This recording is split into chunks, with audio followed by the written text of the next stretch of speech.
Bienvenidos a otra emisión de Ahora Sí con Fafa y Fafico.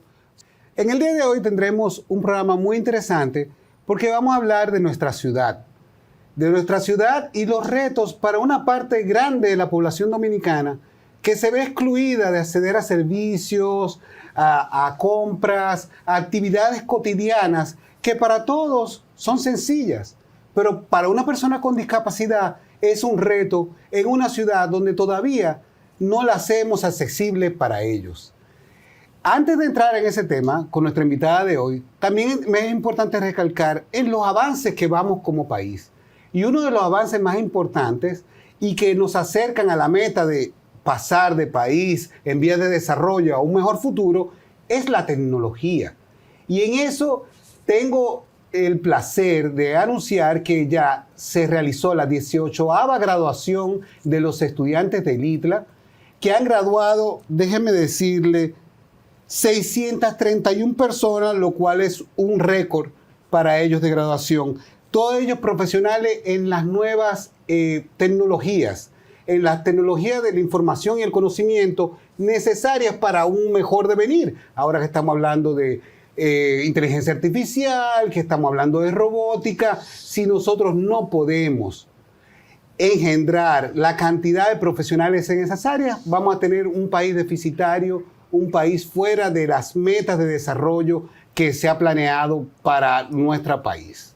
Fafa, en el día de hoy vamos a tener a Adis Osuna, su apellido es Osuna, que es una arquitecta especializada en acceso universal para la gente. Tú sabes que primero el tema tiene una gran significación, aunque aquí no le busquen atención a los temas importantes, que es que la capital es un espanto para mucha gente. Tener algún compromiso en la capital es una amargura porque tú no sabes cómo llegar ni cómo hacer.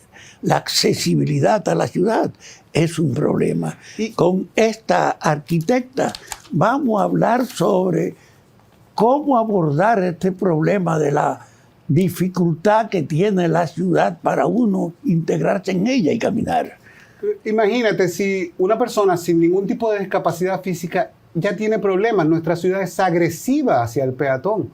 Nuestra ciudad no es, solamente tenemos muy pocos espacios donde hay un diseño de aceras, como Santo Domingo Este, Alma Rosa, la zona colonial, donde hay una manera del ciudadano integrarse al esparcimiento sanamente, caminando. Después la ciudad es difícil. Entonces imagínate una gente en silla de ruedas en una ciudad donde no hay acceso. De esos temas vamos a hablar con Adis, que es una arquitecta especialista en accesibilidad universal, dirige la Sociedad de Arquitectos Dominicana, rescató la Bienal después de más de una década detenida que no se habían realizado la Bienal de Arquitectura, y ella va a ser nuestra invitada de hoy para hablar de cómo podemos mejorar una ciudad para todos. Quédense con nosotros.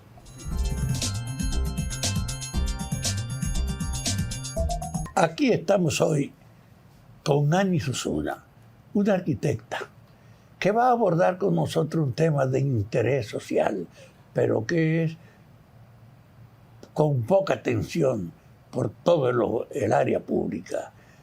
¿Es accesible la capital? Las dificultades que hay que impiden que esto sea un escenario para todo el mundo.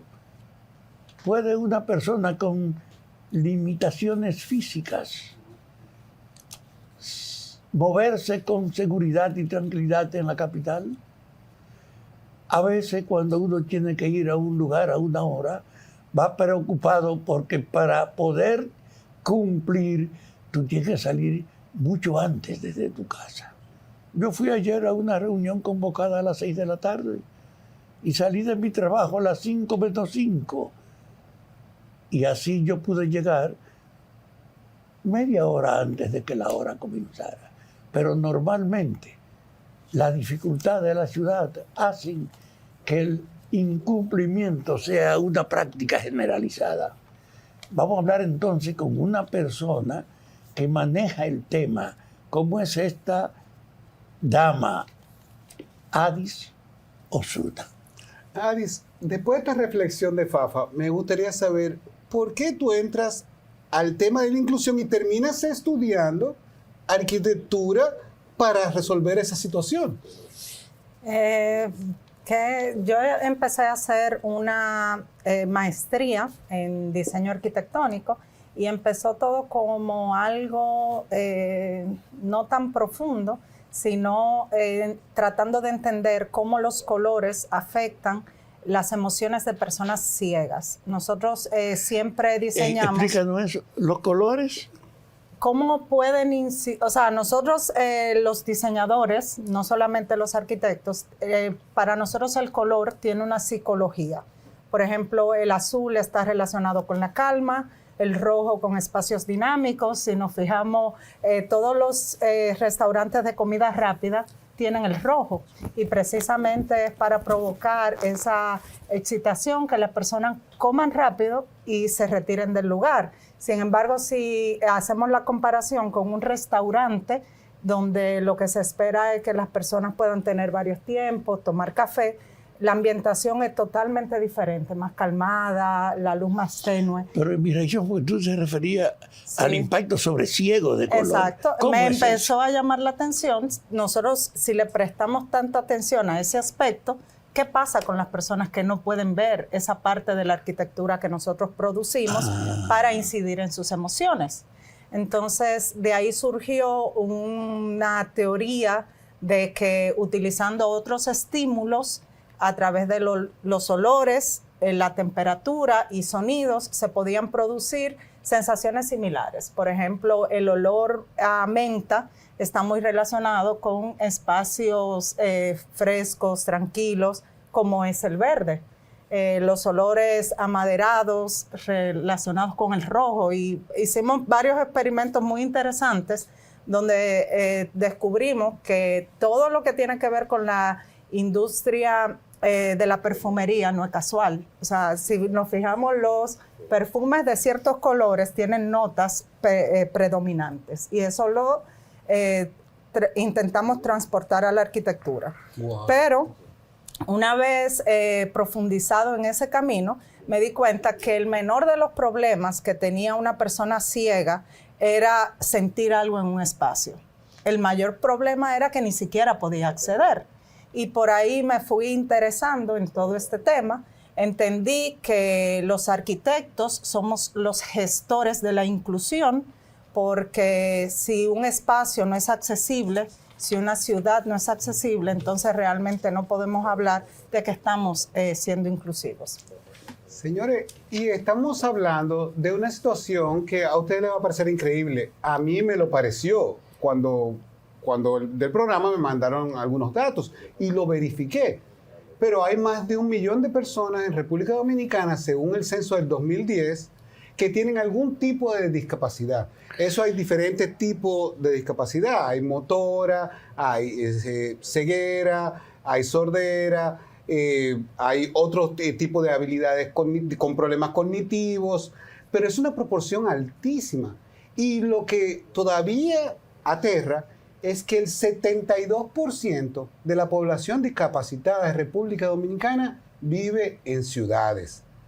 Estamos hablando que el 72% vive en ciudades en las cuales no se dispone de una manera sistemática del acceso, porque hay leyes de planeamiento que lo exigen. ¿Qué pasa con...?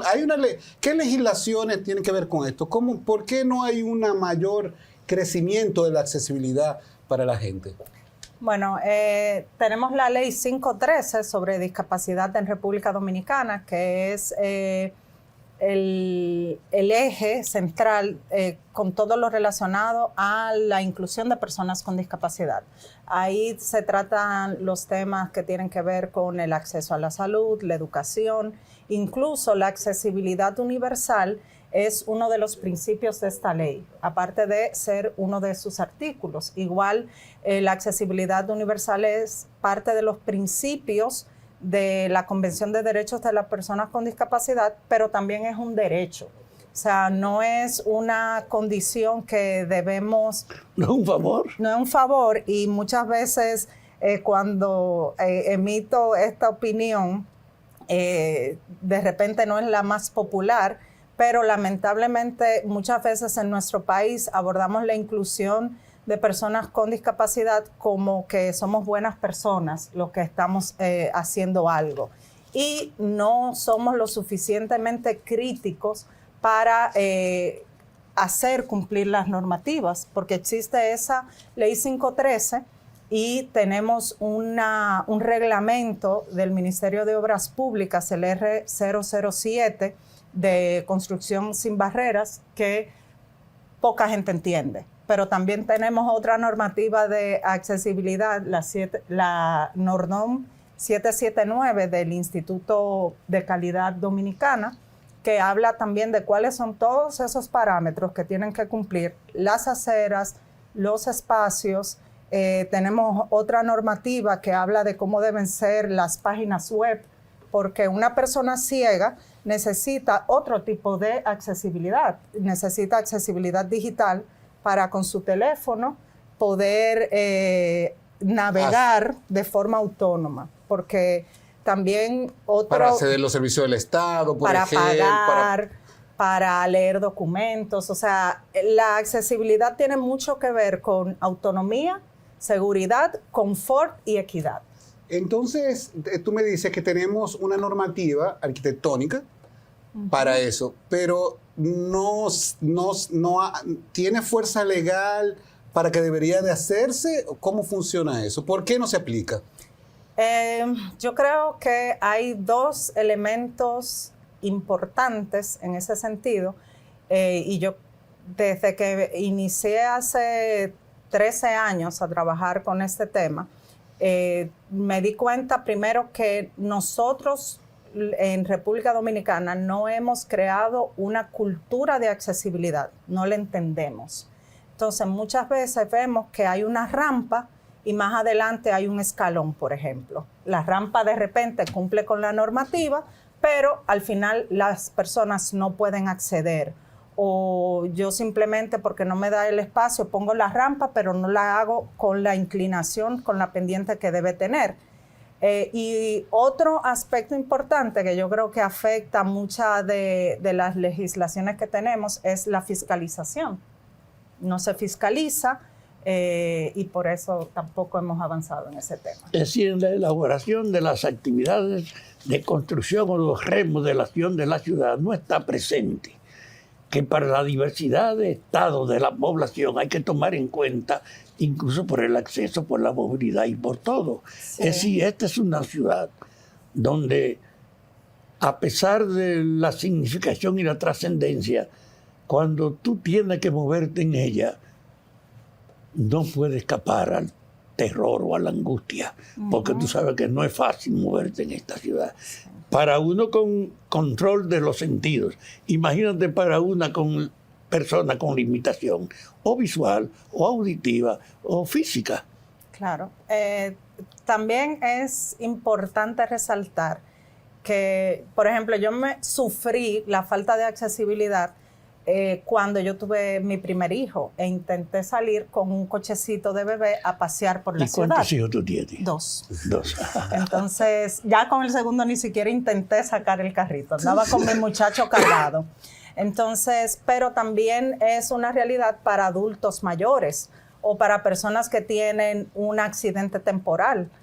La accesibilidad no es exclusiva para las personas con discapacidad, sino que beneficia a toda la población. Y eso es algo que tenemos que entender si queremos hablar de ciudades pensadas para el futuro, ciudades sostenibles. Cada vez la proporción de adultos mayores aumenta. O sea, no podemos seguir hablando de ciudades para el mañana si no estamos hablando hoy de accesibilidad.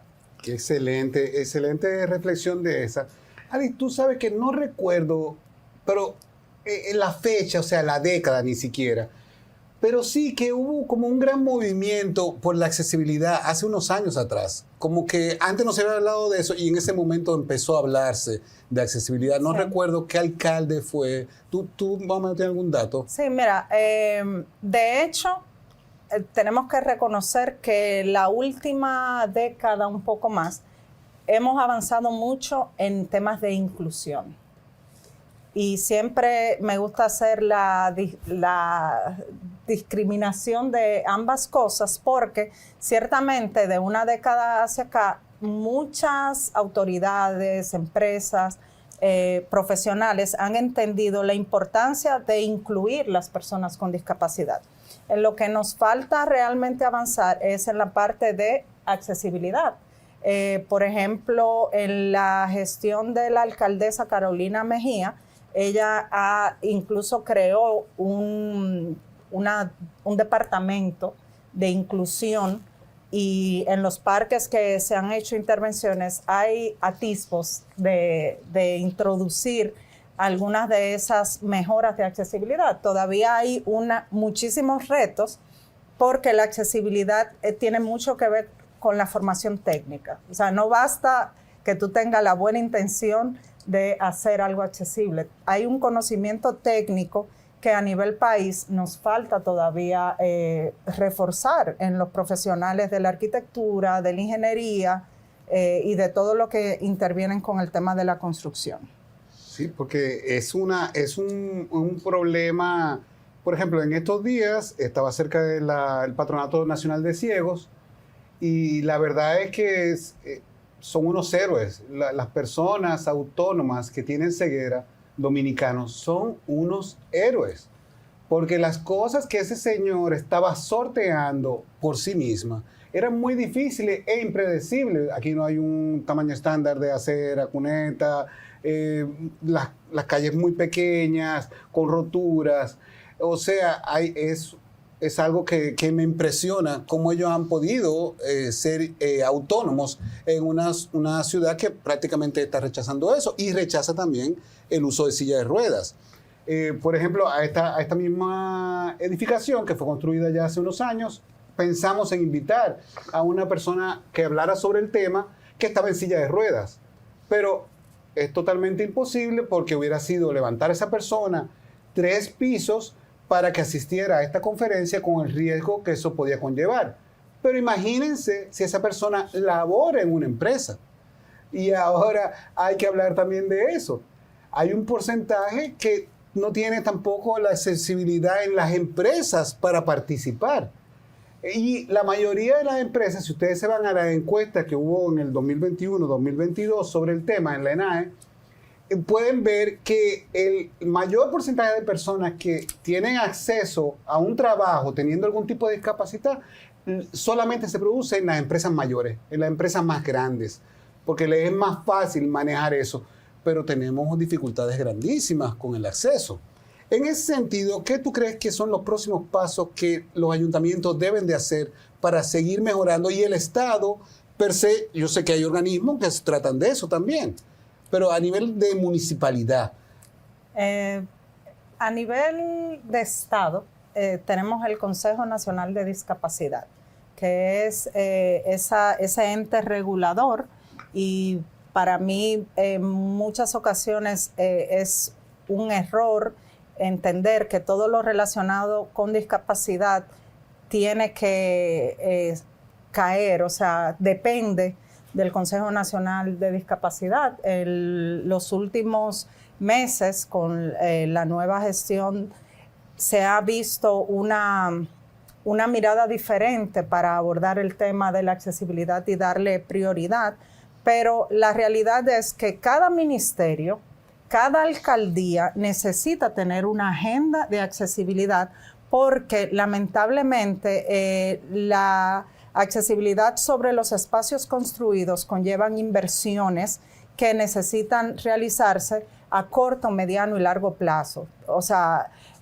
ya tenemos un espacio, una ciudad que es como es. Lo que tú dices es que los ayuntamientos no tienen ese reconocimiento de la importancia de una especialización para dedicar sus funciones en condicionar o propiciar que haya un ambiente de accesibilidad. Y eso representa cómo tú tomas en cuenta a una gente que no ve, o que tiene dificultades físicas, o que no puede moverse, que es por otro, en la propia estructura, no ignorar eso. Claro, y también, como les decía, por ejemplo, si pensamos en cualquier ciudad y hablamos de que sea más accesible, yo no voy a tomar un greda, ¿verdad? Y la voy a hacer nueva.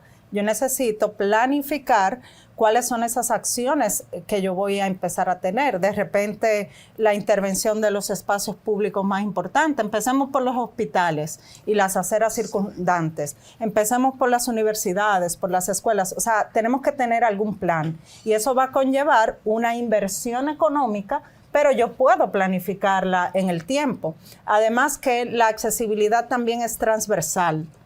Yo hablo de esa intervención en la ciudad, pero yo tengo que estar coordinada con presupuesto.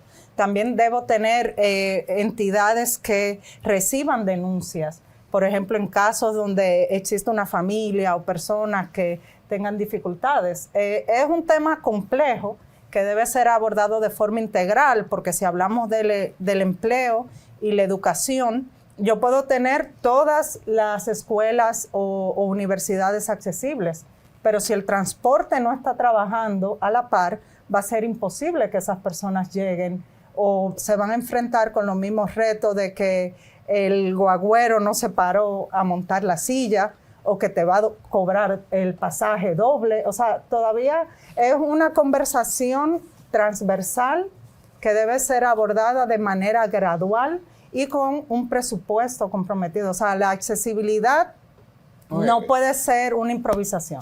Tú me has puesto a pensar en diferentes aspectos del asunto que yo no había visualizado, pero en realidad cuando he viajado al exterior y veo una persona en esos países desarrollados montada en una silla de ruedas eléctrica o manual, la persona tiene acceso al transporte público. De manera autónoma. Tiene acceso al transporte público, las guaguas se inclinan, sale una rampita, o sea, hay diferentes como métodos para que la persona suba o le eleve hacia su sitio de transporte y está ahí. Y lo mismo pasa en el subway. Hay algunas estaciones que no tienen elevadores, pero hay otras estaciones del tren subterráneo, del metro, que sí tienen acceso. Hay algunos ejemplos de ciudades accesibles que tú puedas para que el público visualice cómo deberíamos de estar. Hay algunas ciudades que pueden usarse como referencia en esa política de la accesibilidad.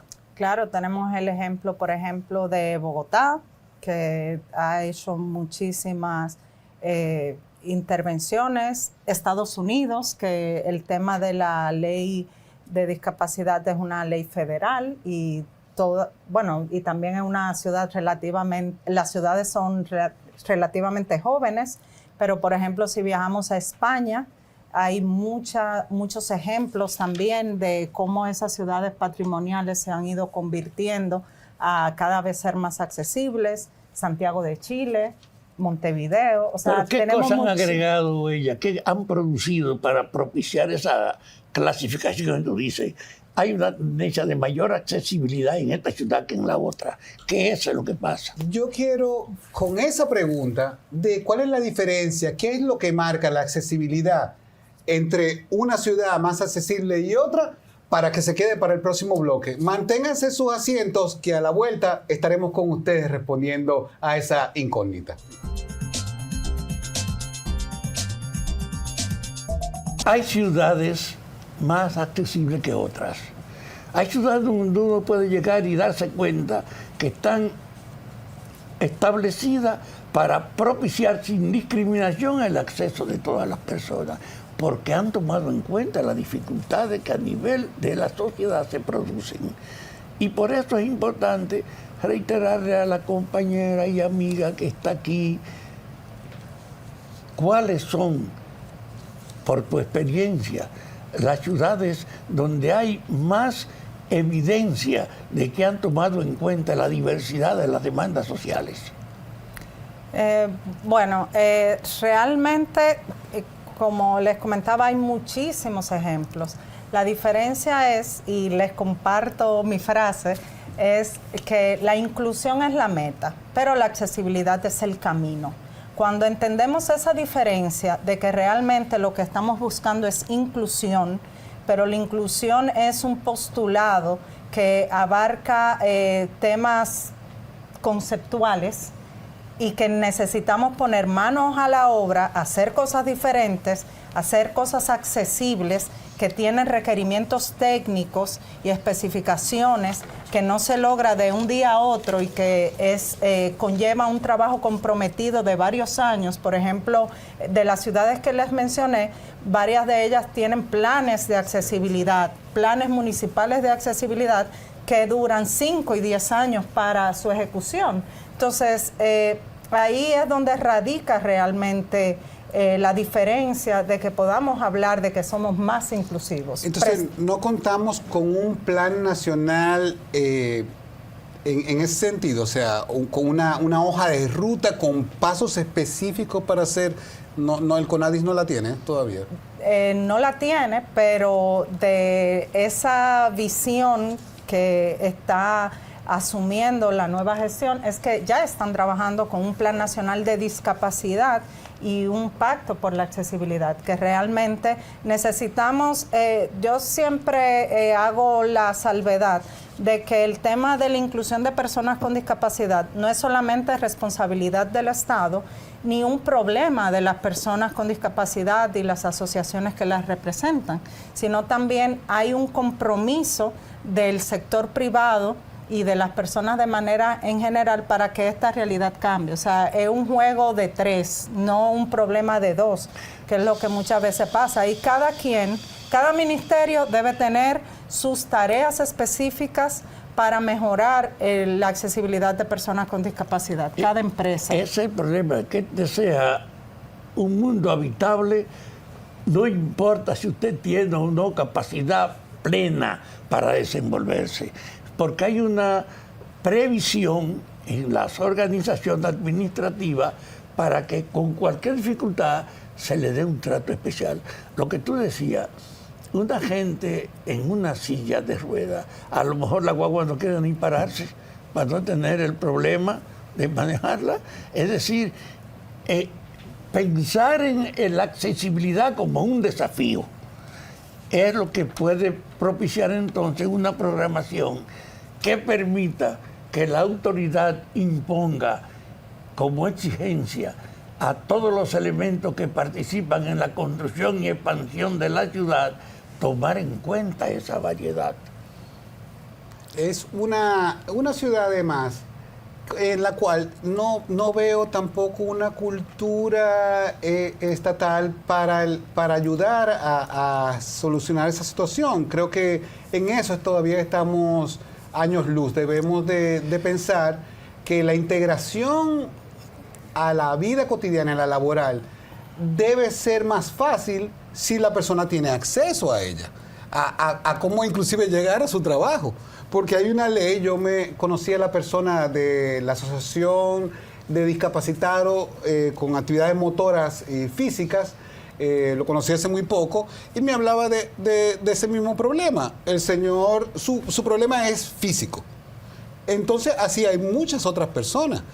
Entonces, tienen todo el empeño, tienen la educación, porque se han sacrificado para ir a las universidades a tomar clases, pese a que no hay las condiciones para eso, pero entonces ir a laborar es una doble carga para la persona, porque llegar es terrible. Entonces, en ese sentido, la falta de una cosa integral, o sea, estamos hablando, no hay aceras, o sea, no hay, perdón, entre los pasos de acera no son lo suficientes que necesita la ciudad, los vados de la ciudad. Y los autobuses dominicanos ya están tomando en cuenta el asunto de la accesibilidad, los nuevos corredores. No, pero todavía yo te recuerdo. Nosotros tenemos un déficit en el problema de la proyección programática de la educación. Y sabemos que hay una necesidad de ajustar las exigencias de la modernidad. Que la formación que tienen nuestros profesores no corresponde al tipo de formación que esperamos no produzca el resultado que se articule con el desarrollo y la tecnología creciente de la sociedad. Yo soy de los partidarios que hay que comenzar con la reforma educativa adecuando al profesorado a las exigencias de la formación de hoy. Pero también hay que incluir, cuando uno habla de la modernización, que la educación tome en cuenta estos límites para la accesibilidad. Una gente ciega no tiene espacio para la escuela. Una gente sorda no tiene espacio para la escuela. Una gente que tenga dificultad para moverse físicamente. Es decir, la accesibilidad tiene que ser un compromiso general que haga que cualquier ministerio tome en cuenta precisamente las exigencias de los sectores que no son normales en la sociedad. ¿Cómo tú ves ese proceso? Porque así como yo digo de la educación, lo digo de la salud también. Sí, realmente desde esa década que les comentaba que hemos avanzado en temas de inclusión, podemos ver avances. Lo que pasa es que de manera aislada. O sea, en educación se está hablando mucho de educación inclusiva, de la necesidad de crear recursos. El MINER tiene un viceministerio que trabaja con el tema de educación especial. Tenemos los CAIT, el tema de la cultura de cuidados para esos padres que son los responsables de las atenciones de niños con discapacidad. O sea, tenemos muchas iniciativas, pero el tema de la accesibilidad tiene que ser, como he venido repitiendo, transversal. Tiene que ser una visión completa. Yo siempre digo, necesitamos tener la foto completa, hacer esa radiografía y luego ir aplicando acupuntura social para poder de manera puntual empezar a tener esas intervenciones y que luego podamos conectarlas para que el avance pueda ser gradual, porque se van generando pequeñas islas. Por ejemplo, la banca ha avanzado mucho en temas de infraestructura, de los servicios y de la inclusión laboral de personas. Y así tenemos muchos ejemplos. En zonas francas se ve también un avance y un interés desde el sector privado. Pero volvemos a lo mismo, seguimos teniendo el problema del transporte, la formación técnica o universitaria para ocupar esos puestos. O sea, hasta que no lo veamos como un tema país que nos compromete a todos, que cada entidad, institución del Estado tiene que asumir compromisos, que cambiar la forma como da los servicios, que trazar políticas específicas, no de inclusión, sino de accesibilidad. Veo difícil que podamos cambiar el escenario, porque incluso de las recomendaciones y observaciones que nos hacen las comisiones observadoras de la Convención de los Derechos de las Personas con Discapacidad, normalmente la falta de datos. Siempre nos quedamos, esto es algo muy técnico, entonces siempre nos quedamos, bueno, estamos recibiendo más personas con discapacidad, pero ¿cuántas? ¿Cuáles son esos servicios? ¿Cuánto ¿Dónde? tú has invertido para que eso sea diferente? O sea, una pregunta. ¿Ayudaría que hubiera un régimen sancionador en el aspecto arquitectónico para el acceso físico de las personas en nuestras calles a caminar, desplazarse, cuando se construye un edificio, el edificio tenga algún tipo de característica que le ayude? Eso no es sancionado ahora mismo, el incumplimiento de eso, ¿no? No. ¿Serviría que hubiera una legislación para eso en tu experiencia con otros países y otras legislaciones? Sí, lo primero es la formación, porque al final yo puedo tener el régimen sancionador, pero si quien lo va a evaluar no tiene esa acepción de la accesibilidad. Tú estás hablando ya del pensum de la carrera per se. Claro, es un cambio cultural de entender cuál es la dimensión y la importancia de la accesibilidad para alcanzar la inclusión. Entonces, eso puede ser una herramienta, una solución, pero no inmediata. Tiene que ser a futuro. Tú sabes una cosa, pensando en que la sociedad es una diversidad de orientación y de actitudes, lo religioso es un componente esencial. Independientemente de lo que tú creas sobre el sentido de la religión, que la reconozca o no, es una composición que en la sociedad existe, en la diversidad de expresiones religiosas. Pero yo nunca he visto a ningún cura predicando una orientación especial para los que tienen dificultad en oírla o en verla, o en la gente que puede llegar. Ahí, hasta en esos sectores, hay que tratar de que se incorpore la idea de la diversidad que limita a una parte de la población a tener la conducta normal de enfrentarse a las cosas.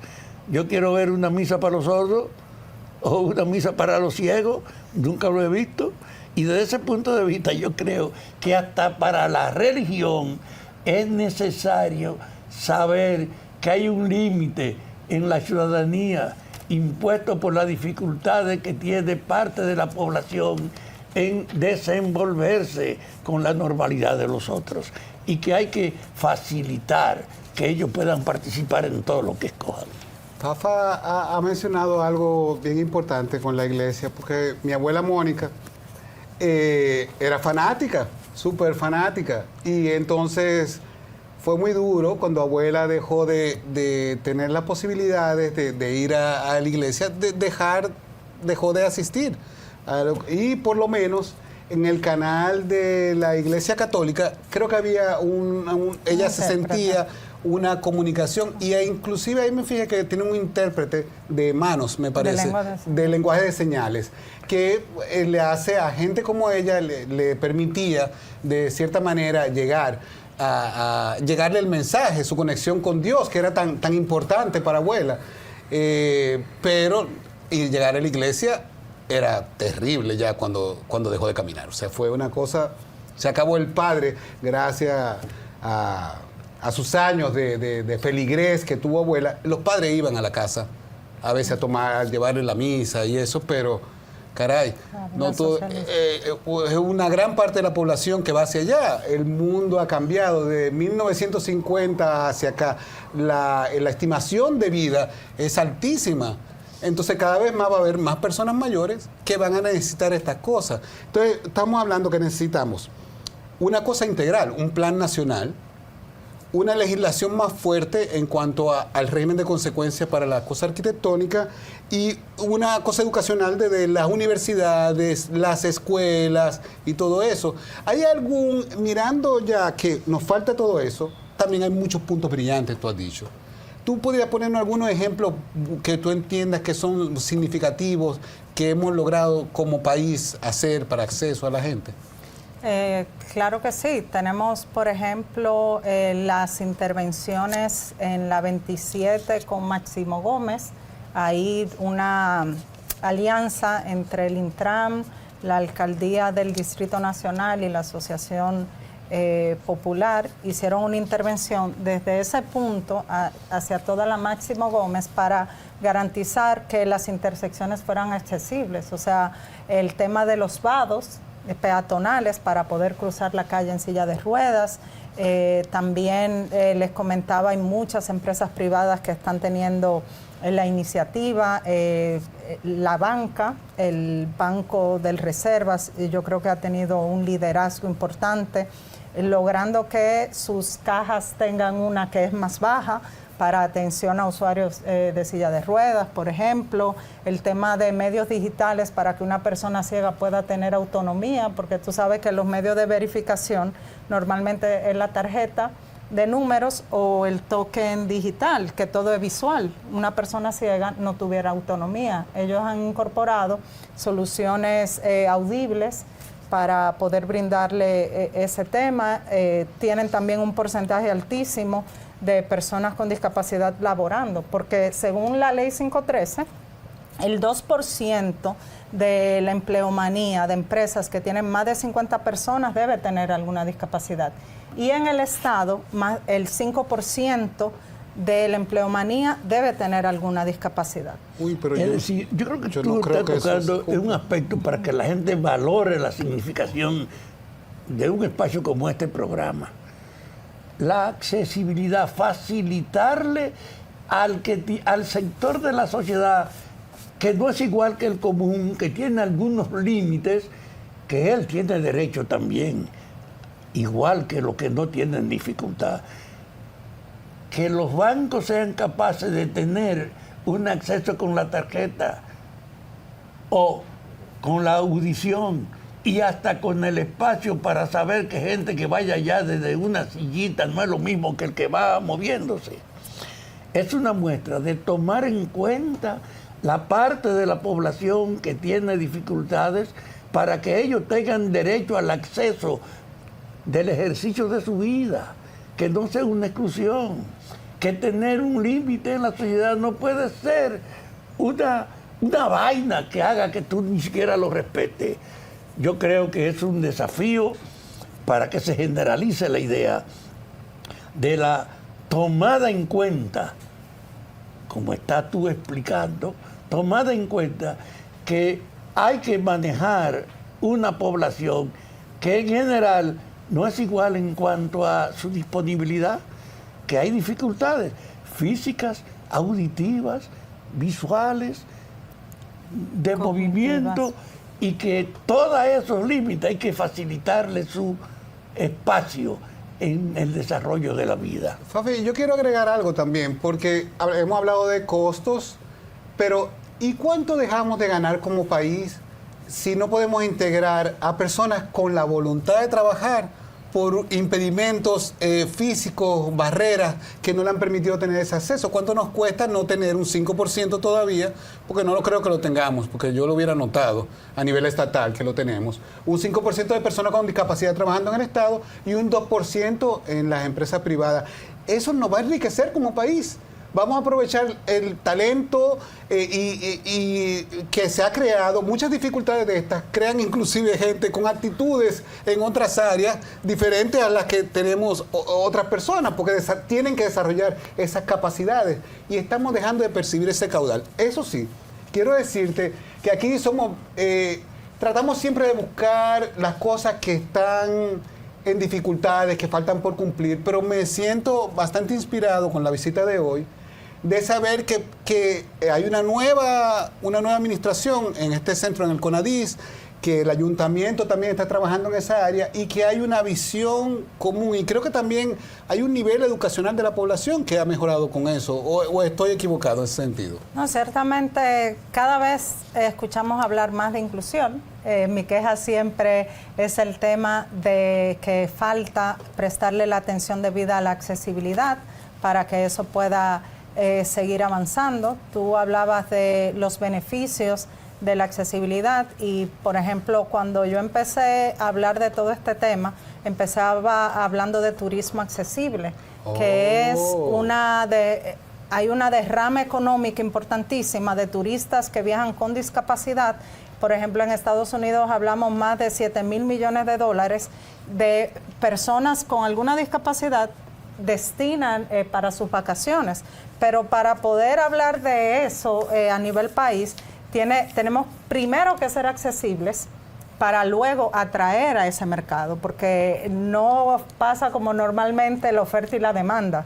Bueno, que empiecen ellos a venir y después nosotros nos adaptamos. No pasa así. Yo he visto hoteles con problemas de dificultad para silla de ruedas. Tú estás diciendo que puede ser de alta rentabilidad tener una política general de accesibilidad. Sí, en el turismo, y nosotros tenemos la ventaja de que estamos desarrollando diferentes polos turísticos desde cero, y la accesibilidad, cuando tú la planificas, el costo es cero, porque tú simplemente vas a hacer las cosas técnicamente correctas. Ahí hay una oportunidad de que realmente estos polos que estamos desarrollando a nivel país pues puedan ser accesibles y sostenibles también. La accesibilidad es un pilar de destinos inteligentes y sostenibilidad. Mira, el país está viviendo un momento especial en la civilización. Hay una tendencia a que la modernización nos exija adecuarnos a ello o no ignorarla. Usted se pone al día o paga las consecuencias de ignorarla.